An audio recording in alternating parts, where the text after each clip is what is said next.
bienvenidas, bienvenidos. En este video vamos a ver una introducción al sistema de confectivo.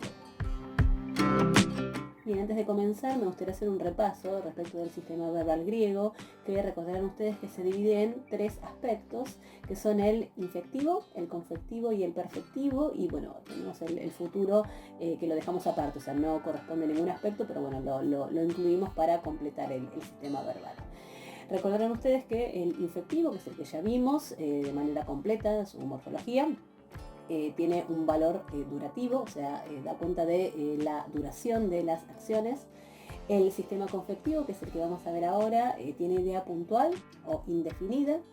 Y el perfectivo tiene esta idea de resultado, resultativa o de estado. Bueno, el futuro, idea futura. Bien, entonces yo lo que les voy a poner ahora es, para que nos vayamos familiarizando con las formas y con las diferencias de los distintos sistemas, les voy a poner acá un ejemplo y también su traducción. Por ejemplo, de infectivo ustedes ya lo conocen. Por ejemplo, ahí tienen un tiempo presente como es grafo, que quiere decir escribo, recordando que también tenemos la posibilidad de traducirlo como estoy escribiendo en virtud de esta idea durativa que se expresaría mejor en rigor con la idea del estar escribiendo, ¿no? No lo hacemos así por una cuestión práctica, pero tengámoslo presente. Y les pongo también abajo otro tiempo del infectivo, que es el imperfecto, grafon, que es escribía o estaba escribiendo, ¿no? Marcando la duración. ¿A qué se opone esta idea de duración? A la idea puntual del sistema confectivo. Acá les pongo esta forma egrapsa, que es un indicativo de confectivo, que es un aoristo, que es el tiempo pasado de este sistema de confectivo, que fíjense cómo lo estamos traduciendo, escribí. Ese escribí es puntual y se opone al grafón, al imperfecto del sistema de infectivo, que tiene esta idea durativa, ¿no? De estaba escribiendo o escribía, ¿sí? Entonces es importante también, siempre menciono esto, que cuando analizamos estos aspectos también los pongamos en relación con los otros, ¿no? Para ver las diferencias y los matices. Finalmente tenemos ahí el perfectivo, les pongo la forma primero guégrafa, que es el perfecto, es escrito o tengo escrito, fíjense que está lo resultativo, ¿no? Y luego en egegrafe, esa es la forma del pluscuamperfecto, que lo traducimos como había escrito o tenía escrito, también denotando el resultado, ¿no? Y por último les pongo el ejemplo de futuro como grapso, escribiré, o grapsetai, habré escrito, también con idea de futuro. Así que bueno, con esto cerramos el panorama general del verbo a modo de repaso. Bueno, vamos a ver ahora los modos. Ya son los mismos modos que vimos para el infectivo, pero los vamos a ver ahora en el sistema de confectivo, que son el modo indicativo, el modo subjuntivo, el modo optativo y el modo imperativo. El modo indicativo, que es el que da cuenta de digamos, las acciones vinculadas con lo real, con la realidad. El subjuntivo con la voluntad y con la eventualidad. El optativo con el deseo y la posibilidad. Y el imperativo con la voluntad, específicamente porque da órdenes. Entonces, estos, insisto, son los modos que ya vimos para el infectivo, pero bueno, los vamos a ver ahora en el sistema de confectivo. Bien, voy a hacer ahora una aclaración de tipo terminológico, que es que aquello que yo llamo confectivo pueden ustedes encontrar en alguna gramática o en algún tratado de lingüística con la denominación de aoristo, ¿sí? Es decir, lo que yo llamo confectivo, ustedes tal vez en alguna gramática lo pueden encontrar directamente mencionado como aoristo. Yo les comento, bueno, es algo que ya vimos, pero lo repaso por las dudas. A lo que yo llamo confectivo es específicamente al sistema aspectual, que es el que tiene este valor puntual o indefinido, y que en ese sistema tenemos los modos que acabamos de ver, o sea, el indicativo, el subjuntivo, el optativo y el imperativo. O sea, a ese sistema de todos esos modos que están albergados en el sistema aspectual puntual o indefinido, yo lo llamo el sistema de confectivo. Pero, ya les digo, hay algunas gramáticas que a eso, digamos, a todo ese sistema lo van a llamar aoristo, ¿sí? Entonces van a hablar de indicativo de aoristo, subjuntivo de aoristo, optativo de aoristo, imperativo de aoristo, que a eso yo lo llamo indicativo de confectivo, subjuntivo de confectivo, optativo de confectivo e imperativo de confectivo, ¿sí? O sea, esa es una distinción que me interesa que tengan presente por si, bueno, leen alguna gramática y, bueno, no se encuentran con la denominación de confectivo que yo les doy. Bueno, las gramáticas hablan de... pueden hablar de aoristo, ¿sí? Yo en cambio llamo auristo a un tiempo, que es el tiempo indicativo de confectivo, que es un tiempo histórico, que es el ejemplo que dábamos recién, por ejemplo en este egrapsa, escribí, ¿sí? Entonces yo reservo la denominación de auristo para este indicativo de confectivo, que es un tiempo, y hablo de confectivo para el sistema de manera general, ¿sí? Que es, entonces digo, por las dudas les aclaro la diferencia con algunas gramáticas. Bien, lo que voy a hacer ahora es presentarles los tres tipos de auristos, confectivos que vamos a encontrar en griego, que son los siguientes. El confectivo sigmático, o también lo podemos encontrar llamado confectivo primero, o auristo primero, ahora vamos a ver por qué. El confectivo temático, o el auristo temático, o auristo segundo. Y el confectivo atemático o auristo atemático, también llamado tercero, auristo tercero. A ver, aclaro por las dudas que esta denominación de primero, segundo y tercero está en realidad más pensada desde el punto de vista didáctico, porque en rigor, en la historia de la lengua griega, los primeros auristos atestiguados son el tercero y el segundo, ¿sí? Esos son los más antiguos, pero por una cuestión didáctica que ahora les voy a comentar brevemente, que en esta introducción, se ve primero, o se suele ver primero el confectivo sigmático, luego el segundo y finalmente el tercero, ¿sí? Por eso es una cuestión de cercanía también con nuestra propia lengua. Entonces se los voy a presentar para que esto es lo que vamos a ir viendo en sucesivos videos, pero bueno, para que ya sepan cómo se arman, entonces como este sistema de confectivo. Yo les pongo, por ejemplo, este confectivo sigmático de nuestro verbo paideuo, que es epaideusa, ¿no? Esto, ¿se acuerdan que lo traducíamos como eduqué? ¿Sí? Es una idea puntual en el pasado, este es el auristo.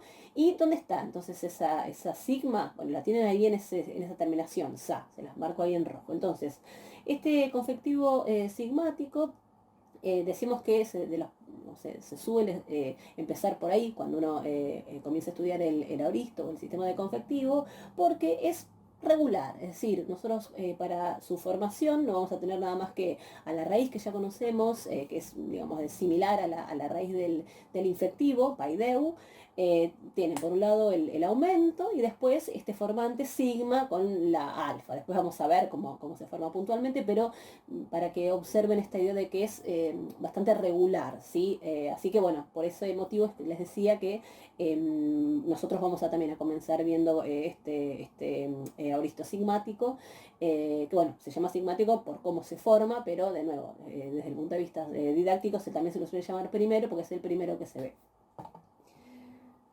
Les pongo ahí otro ejemplo, egrapsa, es el ejemplo que vimos antes, egrapsa del verbo grafo, donde ahí la única cuestión a tener en cuenta es que en esa psi está encerrada la sigma, porque este verbo es un verbo que tiene raíz terminada en labial, que en contacto con la sigma produce entonces esta psi que vemos ahí, ¿sí? Se los adelanto solamente, son fenómenos que vamos a ir viendo, pero bueno. Epaideusa egrapsa son entonces estos auristos o confectivos sigmáticos o primeros. Voy a mostrarles entonces la diferencia con un auristo temático o auristo segundo. El auristo temático se denomina así porque se forma con el añadido de una vocal temática, que ahí la tienen marcada en rojo, que es ahí por ejemplo en evalon, que es el verbo que quiere decir arrojar. Ahí tienen entre paréntesis ballo, es el verbo que quiere decir arrojar, pero esta forma de balón es, bueno, la primera persona del auristo, ¿sí? Esto es yo arrojé. Entonces ahí yo les marco dos cosas en color, o sea, por un lado, el motivo por el cual este confectivo o este auristo se llama auristo temático, que es porque se forma con una vocal temática, fíjense que es distinto a lo que veíamos antes respecto de lo que tenía este formante con sigma. Y por otro lado, fíjense que hay una diferencia en la manifestación de la raíz del verbo respecto del infectivo. Ballo es el presente, ¿no? Con doble lambda. Pero fíjense cómo la raíz aparece en confectivo con una sola lambda, ¿sí? Entonces presten atención a eso porque bueno, eso va a ser otra de las diferencias de estos confectivos temáticos o confectivos segundos, que es el hecho de que la raíz, que es la raíz digamos más originaria, porque es, desde el punto de vista histórico es anterior a la del infectivo, que es, decíamos aquí, fíjense, por ejemplo, val con una sola lambda es la del confectivo y vallo con doble lambda es la del infectivo. Entonces, presten atención a eso, que entonces son las dos particularidades del confectivo temático. Una raíz que se puede manifestar distinta a la del infectivo, por un lado, siendo la originaria, por cierto, y por otro lado, bueno, el uso de una vocal temática. O sea, de hecho, la conjugación de este confectivo temático va a ser similar a la de un imperfecto. Ya después lo vamos a ver, pero se los voy presentando. Fíjense, les pongo otro para que vean también el cambio de la raíz. Epason es el aoristo del verbo pasjo. Pasjo es padecer, por ejemplo. Entonces ahí tenemos pajo, es la primera persona del presente, padecer. ¿Cómo se forma ese aoristo de ese verbo? Se escribe epason.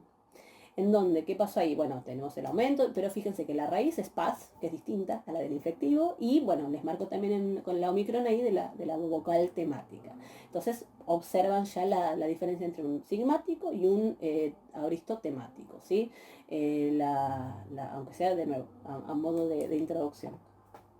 Bien, vamos por último al confectivo atemático, o también llamado tercero o aoristo tercero, en donde digamos, la denominación está en función de que es un aoristo que solo tiene, o sea, la raíz, y a ella se le añaden directamente las desinencias, es decir, no tiene la vocal temática del aoristo que habíamos visto recién. Ahí tienen, por ejemplo, even, que es el aoristo, o sea, es la primera persona del aoristo tercero o aoristo temático de este verbo vaino. Vaino quiere decir marchar. Entonces, ahí en even lo que tenemos es el verbo quiere decir marché, ¿sí? En la primera persona. Tenemos el aumento, fíjense, tenemos la raíz b, ¿sí? Beta con eta, y nu la desinencia. ¿Ves? No hay una vocal temática, que es lo que sí había en el confectivo temático. Y observen que también hay una modificación respecto de la raíz que conocemos del infectivo. Fíjense, ahí tenemos vain en la primera persona, ¿no? Vain para el infectivo en el presente, y b, la manifestación de la raíz b en la forma del aoristo tercero. Entonces, también en el confectivo tercero, en el confectivo temático, vamos a ver manifestaciones de raíces que también son las más antiguas, como nos aparecía también en el confectivo temático, ¿sí? Son distintas a la del infectivo. Les pongo otro ejemplo para que vayan observando también los fenómenos. Egnon de gignosco. El verbo gignosco quiere decir conocer. Entonces, egnon es conocí. Fíjense, la raíz gignosco es la raíz del infectivo, y ahí en egnon la raíz está manifestada en egno, ¿sí? Gamma, nu, omega, y después a eso se le añade la desinencia, pero no hay vocal temática, que es lo que sí había en el confectivo temático. Entonces, bueno, con esto ya tienen un panorama de los tres tipos de aoristos. Cada verbo va a tener el suyo, hay verbos que van a tener confectivo primero, hay verbos que van a tener confectivo segundo, y otros van a tener confectivo tercero. Son los menos los que tienen el confectivo tercero, o sea, son un pequeño grupo, y hay algunos verbos que van a tener los dos, van a tener las dos manifestaciones. Pero bueno, esto es lo que vamos a empezar a ver en los sucesivos videos. O sea, vamos a empezar con el sigmático, entonces vamos a ver que, como les decía, es el más regular, porque es a la raíz que, digamos, la raíz coincide con la del infectivo, salvo algunas excepciones, pero bueno, la raíz en general coincide con el infectivo, se le agrega este formante con sigma, y bueno, la formación es así, con el aumento más en el caso del aoristo, ¿no? Después vamos a ver los distintos modos, en donde acuérdense que el aumento solo va a aparecer en el tiempo histórico, después en los modos no va a aparecer el aumento, ya lo vamos a ver, no se preocupen, lo adelantamos. Entonces, la formación, insisto, de ese sigmático va a ser regular, ¿sí? O sea, agregando ese formante con sigma, después vamos a ver las particularidades. Luego vamos a ver entonces el temático, donde tenemos una raíz distinta a la del infectivo y vocal temática, y el atemático o el tercero, que es una raíz distinta también del infectivo y sin ninguna vocal temática, sino que directamente se añaden las desinencias. Bien, eso es todo entonces, nos seguiremos viendo en futuros videos para la formación de los distintos confectivos. Muchas gracias.